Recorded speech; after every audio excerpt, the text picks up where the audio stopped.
Hello everyone, my name is Thomas Vina and this is my updated video of my project for my Zoetrope circuit here. So the issues I had with last time is I couldn't really get my code to work, but with some help of a fellow classmate, I was able to get it to work. With a little bit more of extensive research, I found out exactly what some of these things too, and what's the goal of the project basically. So I want to bring up this picture real fast to show you what the physical circuit would be. And so the only thing that I can't really add to this circuit is this whole like merry-go-round of images. It's kind of made out of paper, I guess you could say, and then you could just connect it to the DC motor here, which makes it spin. So I don't have that here in my circuit, but what I'm going to say is that the goal of this circuit is to make this DC motor gear spin. So when this thing spins, that means this thing will spin, because this component here will sit on top of the gear and make it spin. So that's the goal. The goal is just to make the gear spin here. The components that I used here was obviously plenty. So I used 2 push buttons. I used a potentiometer. I think that's how you say it. I used an H-bridge and a couple of resistors, along with a DC motor and a battery, and then the breadboard and the Arduino. So I'm going to explain how the components work. So basically the H-bridge here, basically it allows and gives me control to run the gear here forwards and backwards, counterclockwise and clockwise here. The DC motor here just allows the gear to turn.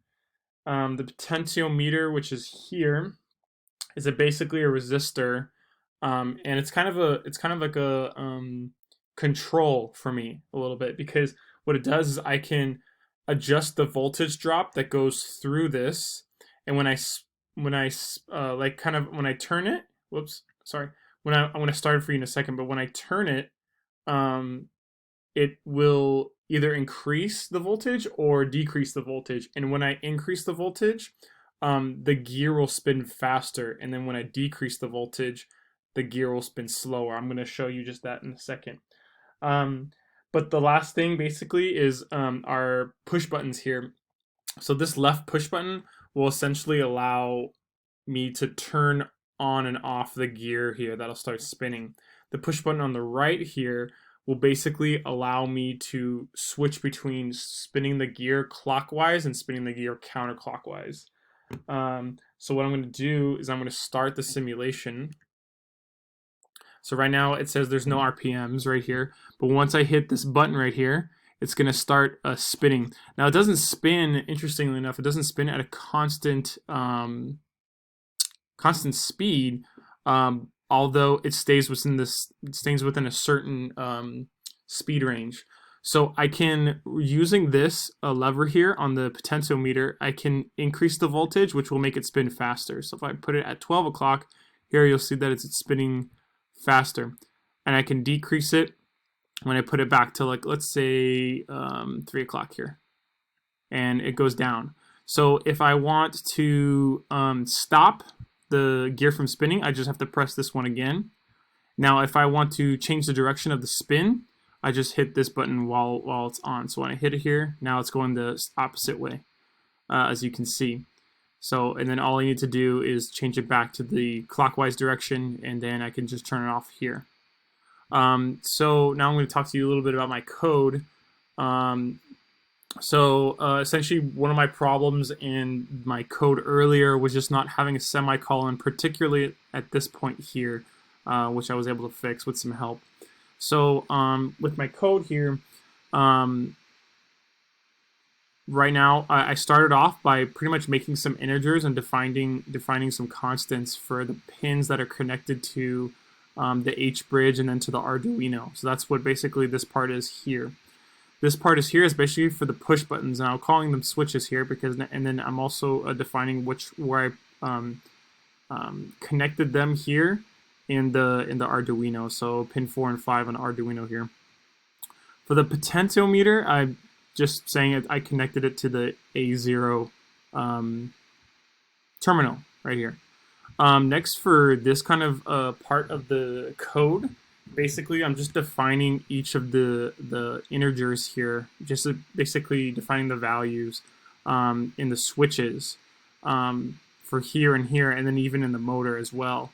So, for example, when I do the on-off switch, that's why, it's enabling me to turn on and off the motor here.